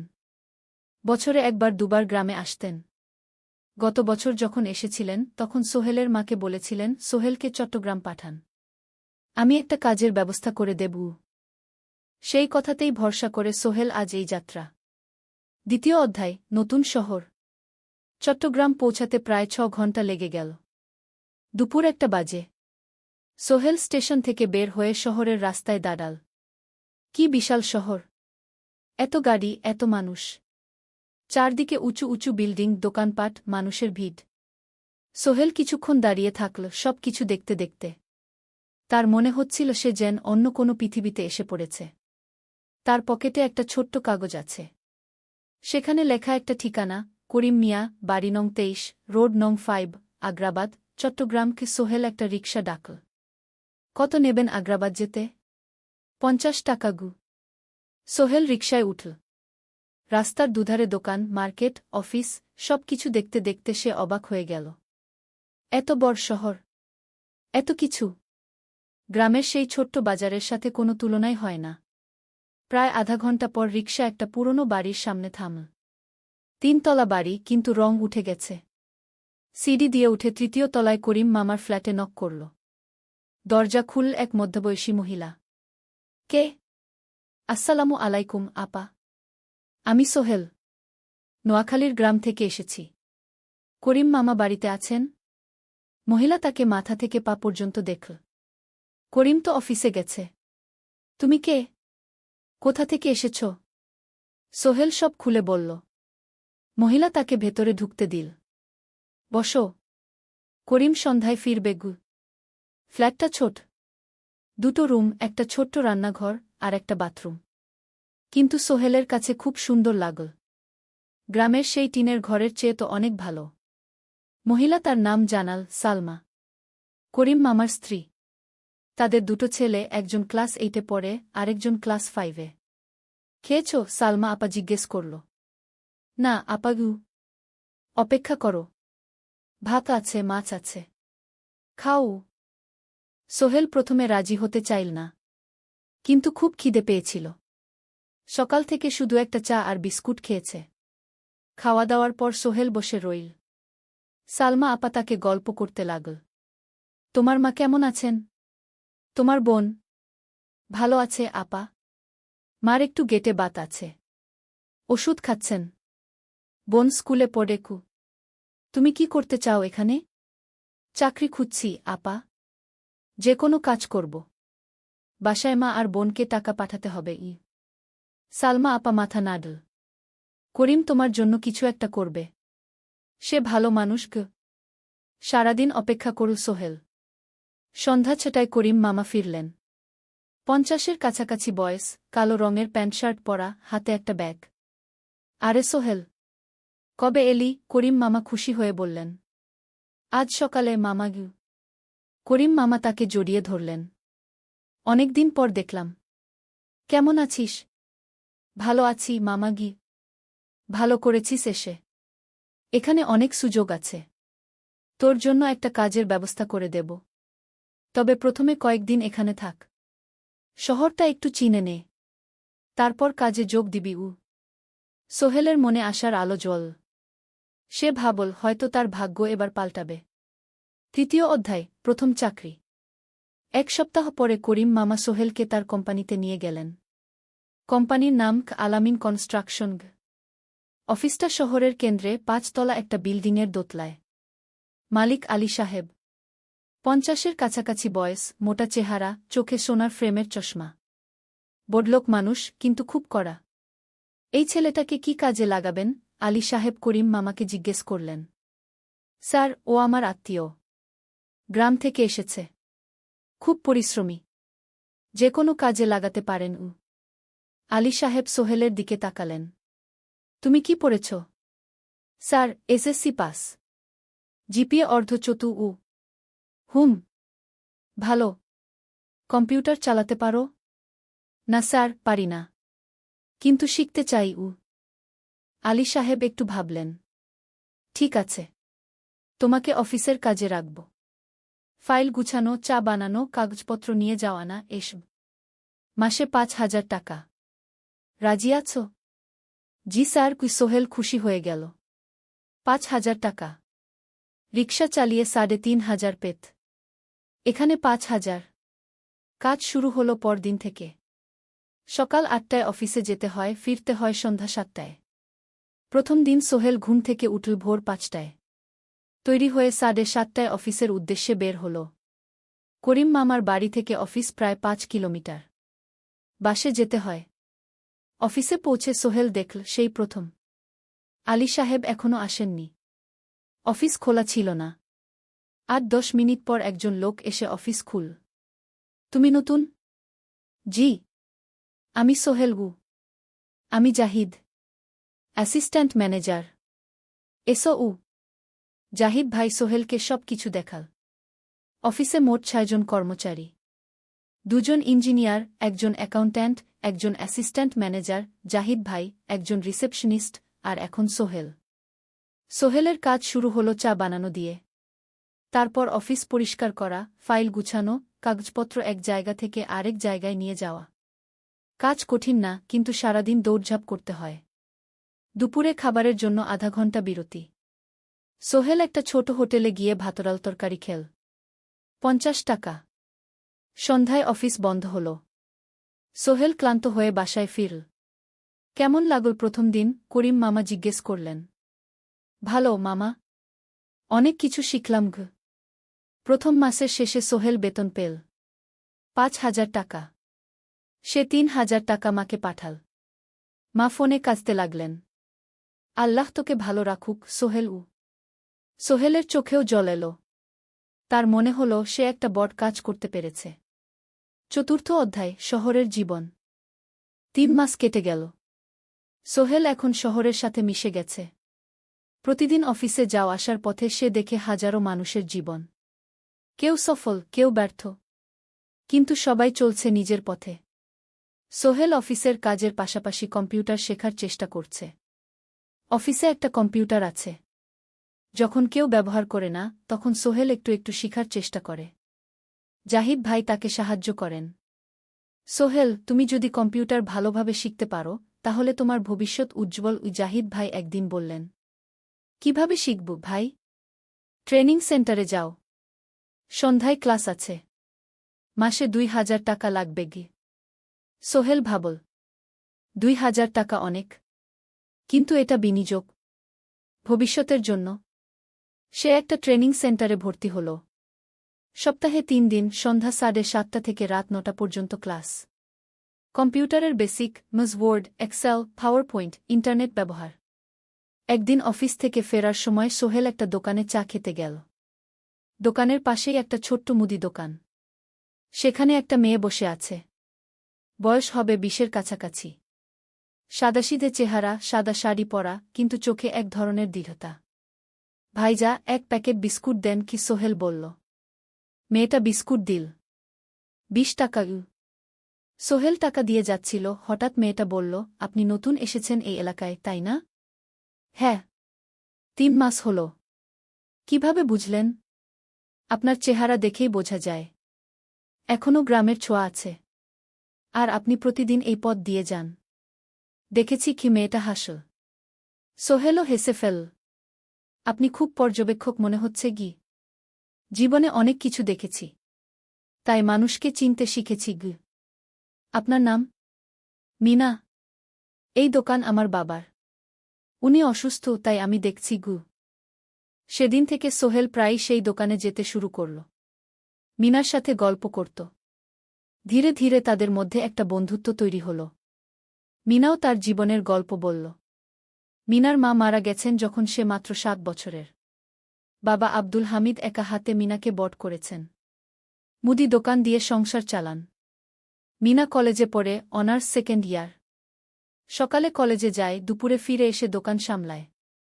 বাবার হার্টের সমস্যা আছে, তাই ভারী কাজ করতে পারেন না। তোমার স্বপ্ন কি? একদিন সোহেল জিজ্ঞেস করল। গ্র্যাজুয়েশন শেষ করে একটা ভালো চাকরি করব। তারপর বাবাকে ভালো চিকিৎসা করাব। তুমি? আমিও চাকরি করে পরিবারকে ভালোভাবে দেখভাল করতে চাই। মা আর বোনকে নিয়ে শহরে আনব একদিন। দুজনেই নিজেদের স্বপ্নের কথা বলতে গিয়ে বুঝল তাদের স্বপ্ন অনেকটা একই রকম। ৫ম অধ্যায়, বিপদ। ৬ মাস কেটে গেল। সোহেল এখন আলী সাহেবের খুব প্রিয় কর্মচারী। সে শুধু চাবিস্কুট দেওয়ার কাজই করে না, এখন কম্পিউটারেও কিছু কাজ শিখেছে। ছোটখাটো টাইপিং, ডেটা এন্ট্রি এসব করতে পারে। আলী সাহেব খুশি হয়ে তার বেতন বাড়িয়ে ৮,০০০ টাকা করে দিয়েছেন। একদিন রাতে সোহেল অফিস থেকে ফিরছিল। সেদিন একটু দেরি হয়ে গেছে। রাত প্রায় ৯টা। সাধারণত সোহেল সন্ধ্যা ৭:৩০টায় ফিরে। কিন্তু সেদিন অফিসে একটা জরুরি কাজ ছিল। বাস থেকে নেমে সোহেল বাড়ির দিকে হাঁটছিল। হঠাৎ একটা অন্ধকার গলিতে ৩জন লোক তাকে ঘিরে ধরল। তাদের চেহারা দেখেই বোঝা যাচ্ছিল ভালো উদ্দেশ্য নিয়ে আসেনি। টাকা দে তাড়াতাড়ি, একজন বলল। তার হাতে একটা ছুরি। সোহেল ভয় পেয়ে গেল। ভাই, আমার কাছে খুব কম টাকা আছে। যা আছে দে, তাড়াতাড়ি করো। সোহেল কাঁপতে কাঁপতে তার পকেট থেকে ৫ টাকা বের করে দিল। এই টাকা দিয়ে সে বাজার করবে ভেবেছিল। কিন্তু ছিনতাইকারীরা সন্তুষ্ট হল না। শুধু ৫ টাকা? তোর ব্যাগে কি আছে? তারা সোহেলের ব্যাগ কেড়ে নিল। ব্যাগে ছিল তার মোবাইল, কম্পিউটার ট্রেনিং সেন্টারের সার্টিফিকেট আর কিছু গুরুত্বপূর্ণ কাগজপত্র। না ভাই, ব্যাগটা ফেরত দেন। ওতে আমার জরুরি জিনিস আছে। মোবাইল নিয়ে নেন, কিন্তু ব্যাগটা দেন। কিন্তু ওরা শুনল না। একজন সোহেলকে জোরে ধাক্কা দিল। সোহেল পড়ে গেল। মাথা রাস্তার কংক্রিটে ধাক্কা লেগে গেল। রক্ত বের হল। ৩জন দৌড়ে পালিয়ে গেল। কিছুক্ষণ সোহেল অজ্ঞান হয়ে পড়ে রইল। তারপর ধীরে ধীরে জ্ঞান ফিরল। মাথায় প্রচণ্ড ব্যথা। সে উঠে দাঁড়ানোর চেষ্টা করল, কিন্তু মাথা ঘুরছিল। কোনোমতে একটা দেয়াল ধরে দাঁড়াল। একজন পথচারী তাকে দেখে থামল। কি হয়েছে ভাই? ছিনতাই হয়েছে। এসো, আমি তোমাকে হাসপাতালে নিয়ে যাই। কিন্তু সোহেল রাজি হল না। না, ঠিক আছি, বাড়ি যেতে পারব। সে কোনোমতে করিম মামার বাড়িতে পৌঁছাল। দরজা খুলেই সালমা আপা চিৎকার করে উঠলেন। ও আল্লাহ!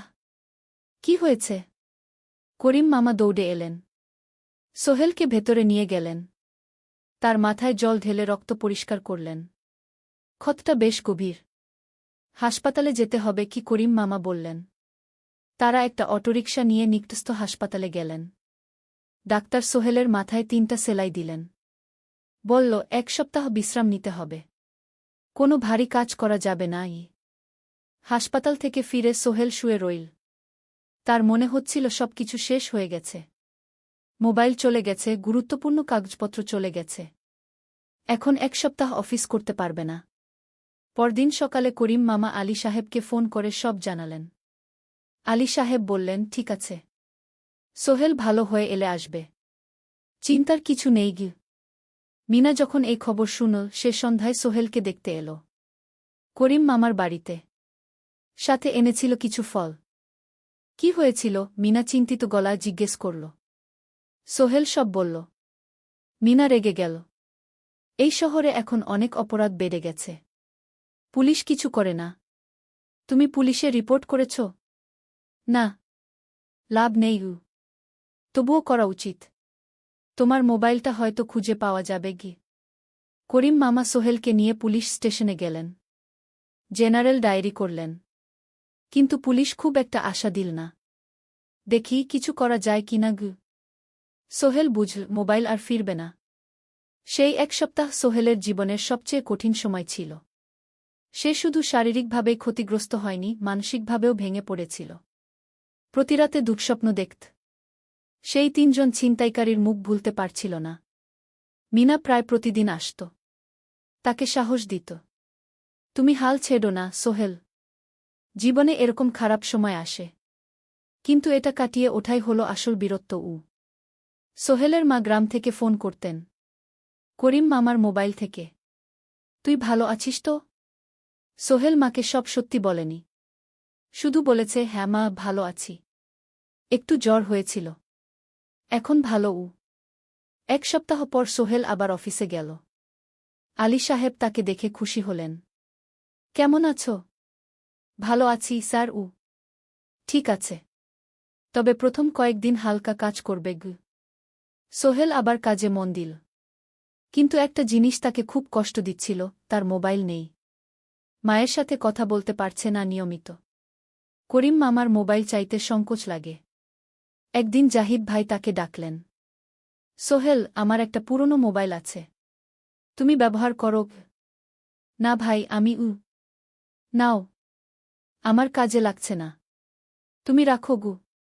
সোহেল কৃতজ্ঞতায় প্রায় কেঁদে ফেল। ধন্যবাদ ভাই। মোবাইল পেয়ে সোহেল প্রথমেই মাকে ফোন করল। মা খুব খুশি হলেন। এতদিন ফোন করিসনি কেন? মা, মোবাইলটা নষ্ট হয়ে গিয়েছিল। নতুন নিয়েছি। মায়ের গলায় স্বস্তি ফুটে উঠল। 6ষ্ঠ অধ্যায়, নতুন সুযোগ। আরও 3 মাস কেটে গেল। সোহেল পুরোপুরি সুস্থ হয়ে গেছে। তার জীবন আবার স্বাভাবিক হয়ে এসেছে। সে এখন কম্পিউটার ট্রেনিং শেষ করেছে। সার্টিফিকেট পেয়েছে। কিন্তু একটা ঘটনা তার জীবনে বড় পরিবর্তন নিয়ে এলো। একদিন সকালে আলী সাহেব তাকে ডাকলেন। সোহেল, বসো। সোহেল বসল।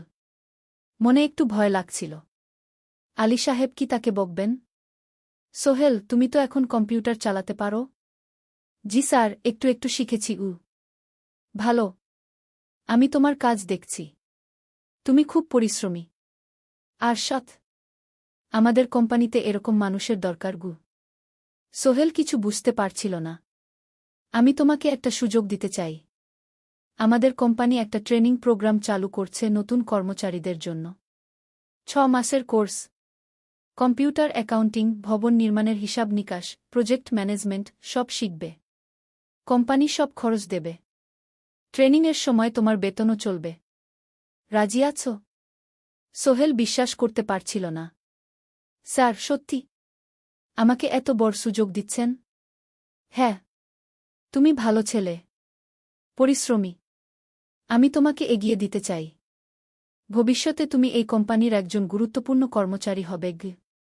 সোহেল কৃতজ্ঞতায় প্রায় কেঁদে ফেল। ধন্যবাদ স্যার। আমি কঠোর পরিশ্রম করব। আমি জানি।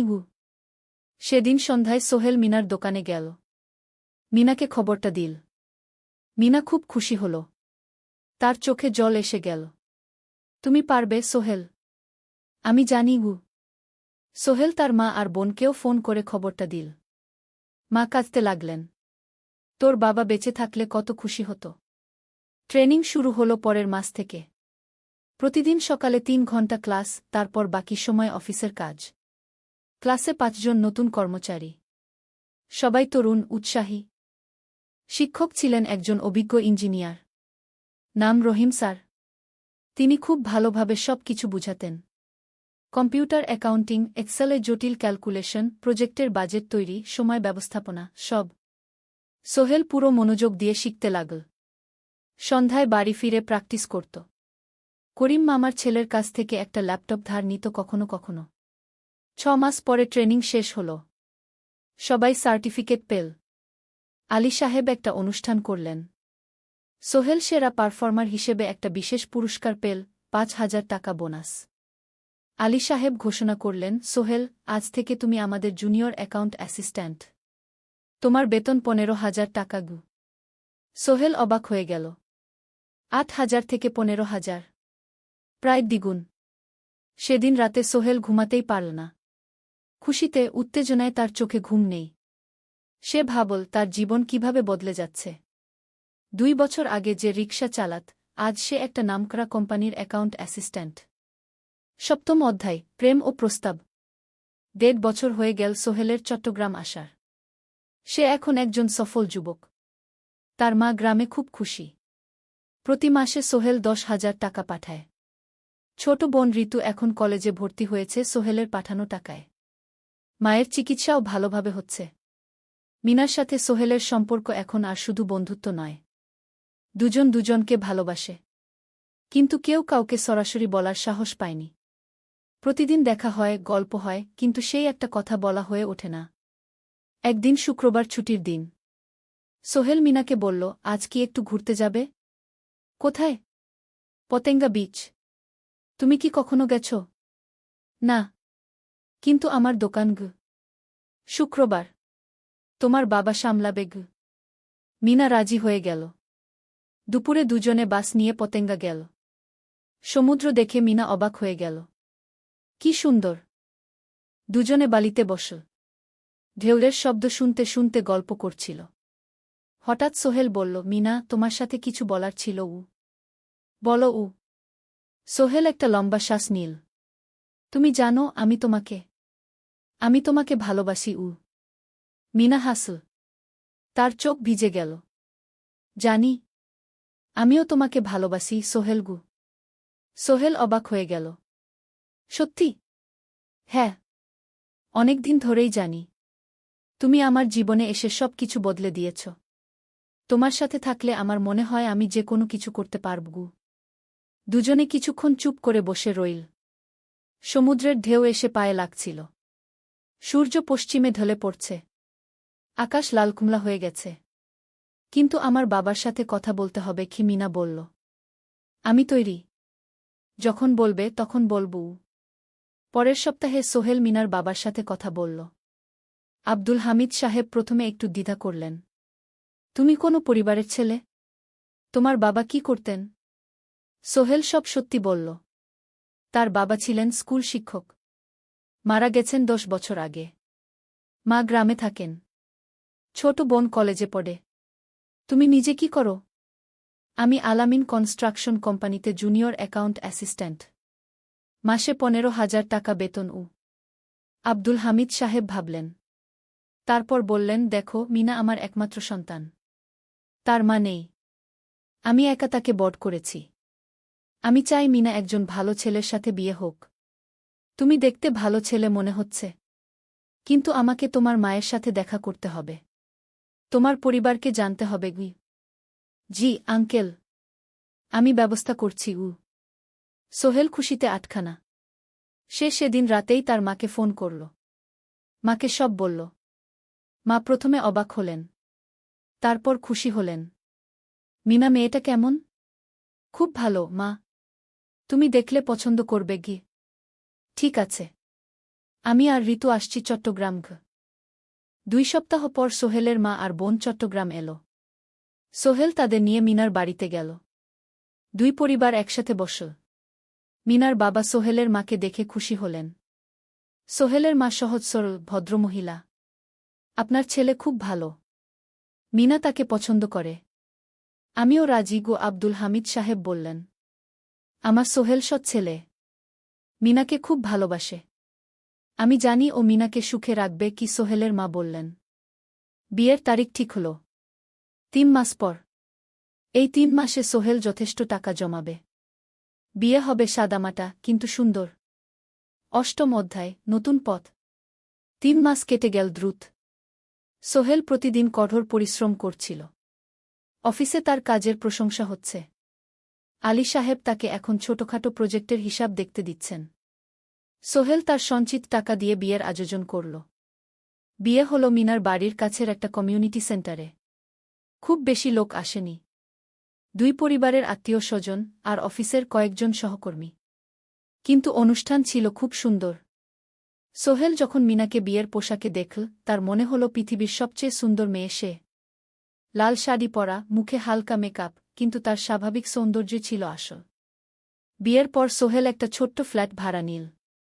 2 রুমের ফ্ল্যাট, মাসে ভাড়া 5,000 টাকা। মিনা এখনও তার পড়াশোনা চালিয়ে যাচ্ছে। আরও 1 বছর বাকি গ্র্যাজুয়েশন শেষ হতে। সোহেলের মা আর বোন গ্রামে ফিরে গেল। মা বলে গেলেন, সোহেল, মিনাকে ভালো রাখিস। মেয়েরা অনেক ত্যাগ করে সংসার করতে জানি মা গু। নতুন জীবন শুরু হলো। সোহেল সকালে অফিসে যায়, সন্ধ্যায় ফেরে। মিনা সকালে কলেজে যায়, দুপুরে ফিরে রান্না করে, ঘর গোছায়। সন্ধ্যায় দুজনে একসাথে বসে পড়াশোনা করে, গল্প করে, টিভি দেখে। জীবন সুন্দর ছিল। কিন্তু চ্যালেঞ্জও ছিল।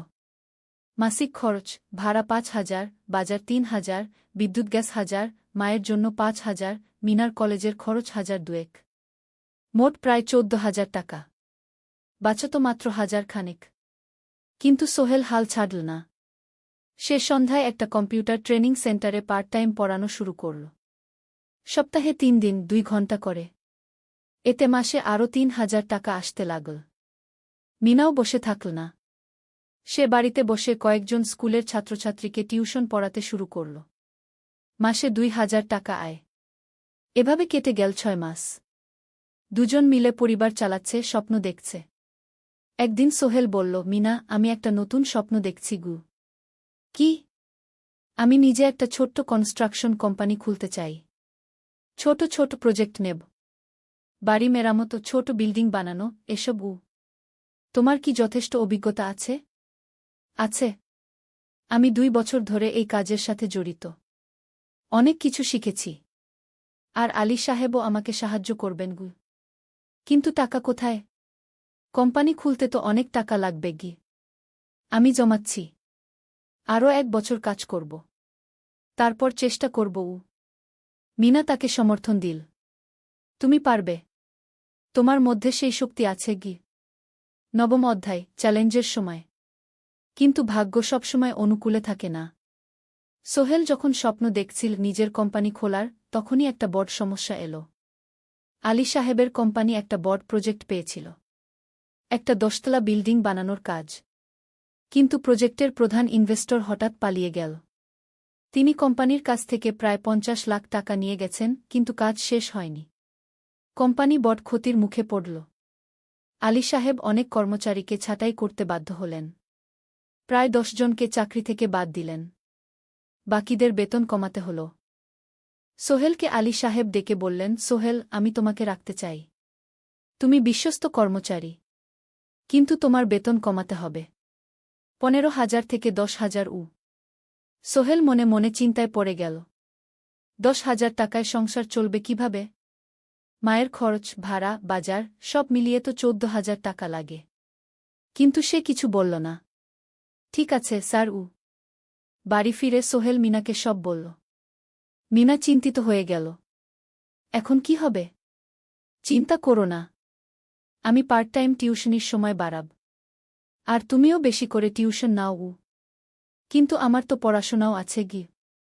জানি। কিন্তু এখন এটাই করতে হবে গু। সোহেল সন্ধ্যায় আরও ২টো জায়গায় পার্ট টাইম কাজ খুঁজল। একটা দোকানের সন্ধ্যায় হিসাব দেখার কাজ পেল। মাসে ২,০০০ টাকা। আরেকটা জায়গায় সপ্তাহান্তে কম্পিউটার রিপেয়ারের কাজ পেল। মাসে ১,৫০০ টাকা। মিনাও ৩ জন নতুন স্টুডেন্ট নিল টিউশনে। তার আয় বাড়ল ২,০০০ থেকে ৩,৫০০। কঠিন সময় ছিল। সোহেল সকাল ৮টায় অফিসে যেত, সন্ধ্যা ৬টায় ফিরত। তারপর একটু বিশ্রাম নিয়ে ৭:৩০টায় বের হতো পার্ট টাইম কাজে। রাত ১০টায় বাড়ি ফিরত। রবি-সোমবার কম্পিউটার রিপেয়ারের কাজ। মিনাও সকালে কলেজে যেত, দুপুরে ফিরে রান্না করত, তারপর বিকেলে টিউশন পড়াত। রাতে খাওয়া দাওয়ার পর পড়াশোনা করত। দুজনেরই শরীর খারাপ হতে শুরু করল। সোহেল একদিন অফিসে অজ্ঞান হয়ে পড়ে গেল। ডাক্তার দেখাতে নিয়ে গেল। ডাক্তার বলল, অতিরিক্ত পরিশ্রম। শরীরে পুষ্টির অভাব। ঠিকমতো খাচ্ছেন না মনে হচ্ছে গি। সত্যি কথা, খরচ বাঁচাতে সোহেল আর মিনা অনেক সময় কম খেত। মাংস মাছ কিনত সপ্তাহে ১ দিন। বাকি সময় শাকসবজি, ডাল। মিনা সোহেলকে বলল, আর নয় সোহেল। তুমি এভাবে নিজেকে শেষ করে ফেলছ। আমার পড়াশোনা বন্ধ করে দিই। আমি ফুল টাইম চাকরি করি গি। না, সোহেল জোর দিয়ে বলল। তোমার পড়াশোনা বন্ধ হবে না। আরও মাত্র ৬ মাস বাকি। তুমি গ্রাজুয়েট হবেই গি। কিন্তু তুমি। আমি ঠিক হয়ে যাব। চিন্তা করো না গে। কিন্তু পরিস্থিতি আরও খারাপ হলো যখন সোহেলের মায়ের অসুখ হল। হার্টের সমস্যা। হাসপাতালে ভর্তি করতে হল। খরচ 50,000 টাকা। সোহেলের হাতে এত টাকা কোথায়? সে করিম মামার কাছে ধার চাইল। করিম মামা 20,000 টাকা দিলেন। বাকি 30,000 টাকা সোহেল একটা এনজিও থেকে ঋণ নিল। সুদের হার মাসে 2%। মায়ের চিকিৎসা হল। তিনি সুস্থ হয়ে গেলেন। কিন্তু সোহেল এখন ঋণের বোঝায় পড়ে গেল। প্রতি মাসে 3,000 টাকা করে কিস্তি দিতে হবে। সেই রাতে সোহেল আর মিনা বিছানায় শুয়ে কথা বলছিল। সোহেল বলল, মিনা, আমি মনে হয় ভুল করেছি। শহরে এসে বিয়ে করে তোমাকে কষ্টে ফেলেছি গু। মিনা তার হাত ধরল। না সোহেল, তুমি ভুল করনি। জীবনে এরকম খারাপ সময় আসে, কিন্তু এটা কাটিয়ে ওঠাই হলো আসল শক্তি। আমরা একসাথে আছি, একসাথে থাকব। সবকিছু ঠিক হয়ে যাবে। মিনার কথায় সোহেল একটু সাহস পেল। হ্যাঁ, হাল ছাড়া যাবে না। 10ম অধ্যায়, আলোর দিকে। 3 মাস পরে পরিস্থিতি একটু ভালো হতে শুরু করল। আলী সাহেবের কোম্পানি একটা নতুন প্রজেক্ট পেল। একটা স্কুল বিল্ডিং বানানোর কাজ। কোম্পানি আবার স্থিতিশীল হতে শুরু করল। আলী সাহেব সোহেলকে ডেকে বললেন, সোহেল, আমি তোমার কঠোর পরিশ্রম দেখেছি। খারাপ সময়েও তুমি কোম্পানি ছেড়ে যাওনি। আমি কৃতজ্ঞ। আজ থেকে তোমার বেতন আবার 15,000 টাকা। সোহেল খুশি হয়ে গেল। ধন্যবাদ স্যার। মিনাও গ্র্যাজুয়েশন শেষ করল। ভালো ফলাফল করল। সে এখন চাকরি খুঁজছে। একদিন মিনা একটা প্রাইভেট স্কুলে শিক্ষিকার ইন্টারভিউ দিতে গেল। ইন্টারভিউ ভালো হল। তাকে নিযোগ দেওয়া হল। বেতন 12,000 টাকা। সেদিন সন্ধ্যায় দুজনে মিলে একটা ছোট্ট পার্টি করল। একটা বিরিয়ানি কিনল, কোমল পানীয় কিনল। দুজনে মিলে খেল। আমরা পেরেছি, সোহেল মিনা বলল। হ্যাঁ, আমরা পেরেছি গু। এখন দুজনের মিলিয়ে আয় 27,000 টাকা। খরচ চালানোর পর প্রায় 10,000 টাকা বাঁচে। সোহেল এই টাকা দিয়ে লোন শোধ করতে শুরু করল। পার্ট টাইম কাজগুলো ছেড়ে দিল। শরীরের যত্ন নেওয়া শুরু করল। আরও 6 মাস পরে সোহেলের কাছে একটা বড় সুযোগ এল। আলী সাহেব একদিন তাকে ডাকলেন। সোহেল, তুমি কি নিজের ব্যবসা করতে চাও? স্যার, আমি তোমাকে একটা ছোট্ট প্রজেক্ট দিতে চাই। একটা 3 তলা বিল্ডিংয়ের কনস্ট্রাকশন। তুমি ম্যানেজ করবে, আমি শুধু সুপারভাইজ করব। লাভের 50% তোমার গু। সোহেল ভাবল, এটা একটা বড় সুযোগ, কিন্তু ঝুঁকিও আছে। যদি কাজটা ভালোভাবে না হয়? স্যার, আমি চেষ্টা করব। কিন্তু যদি ভুল হয়? ভুল হবে না। আমি তোমার উপর বিশ্বাস রাখছি। তুমি পারবে গু। সোহেল রাজি হয়ে গেল। এই প্রজেক্ট তার জীবনে টার্নিং পয়েন্ট হতে পারে। 11 অধ্যায়, স্বপ্ন পূরণের পথে। পরের 6 মাস সোহেল খুব কঠোর পরিশ্রম করল। প্রজেক্টটা ম্যানেজ করা সহজ ছিল না। শ্রমিক নিযোগ, ম্যাটেরিয়াল কেনা, কাজের তদারকি, সময়মতো কাজ শেষ করা, সব দায়িত্ব তার। প্রথম 2 মাস খুব চাপের মধ্যে গেল। একদিন একজন শ্রমিক কাজ করতে গিয়ে আহত হল। সোহেল তাকে হাসপাতালে নিয়ে গেল, তার চিকিৎসার খরচ দিল। এতে প্রজেক্টের বাজেট একটু বাড়ল, কিন্তু সোহেল জানত এটা করা দরকার। আরেকদিন ভুল ম্যাটেরিয়াল ডেলিভারি হল। সোহেল সেগুলো ফেরত পাঠাল, সঠিক জিনিস আনাল। এতে 3 দিন দেরি হল, কিন্তু কাজের মান ঠিক রইল।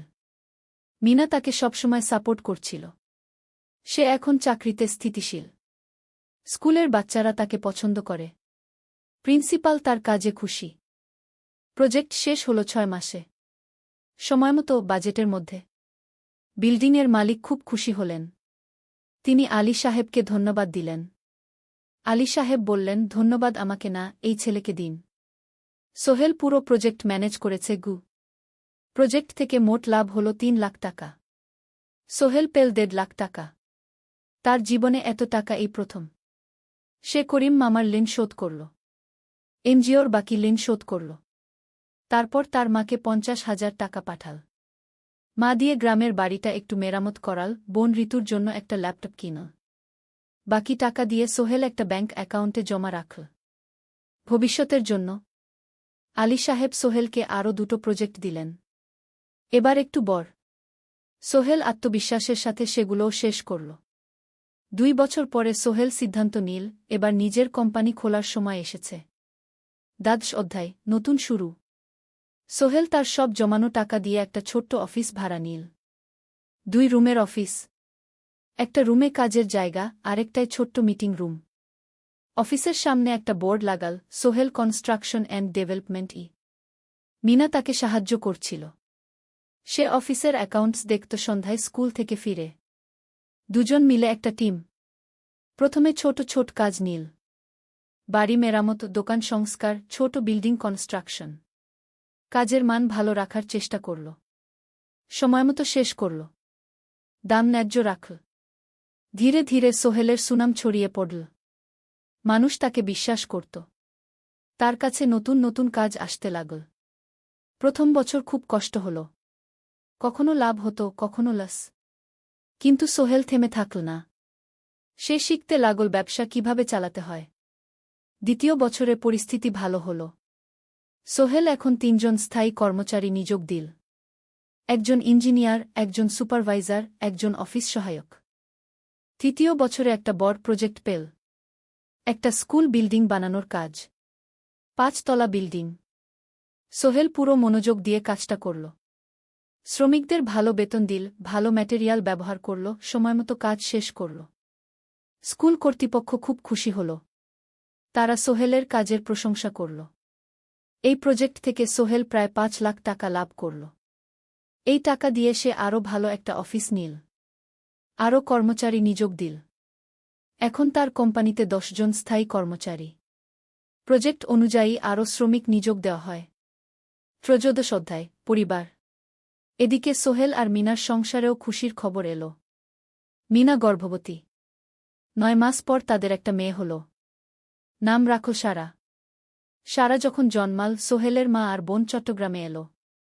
মা 1 মাস থেকে গেলেন। মিনাকে সাহায্য করলেন। সোহেল এখন একটা বড় ফ্ল্যাট ভাড়া নিয়েছে। 3 রুমের ফ্ল্যাট। একটা রুমে সোহেল, মিনা, একটায় সারা, আরেকটায় অতিথি রুম। মায়ের জন্য সোহেল সিদ্ধান্ত নিল তাকে চট্টগ্রামে নিয়ে আসবে।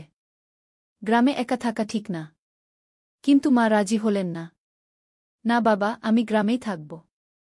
এখানে আমার পরিচিত মানুষ আছে। তোর বোনকে নিয়ে যা। ও ঢাকায় পড়ছে, চট্টগ্রামে এনে ভালো কোথাও ভর্তি করিয়ে দেগি। সোহেল তাই করল। ঋতুকে চট্টগ্রাম বিশ্ববিদ্যালয়ে ভর্তি করিয়ে দিল। ঋতু এখন সোহেলের ফ্ল্যাটে থাকে, বিশ্ববিদ্যালয়ে পড়ে।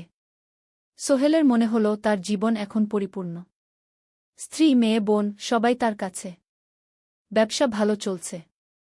মা গ্রামে সুখে আছেন। চতুর্দশ অধ্যায় সফলতার শিখরে। 5 বছর কেটে গেল। সোহেল এখন একজন সফল উদ্যোক্তা।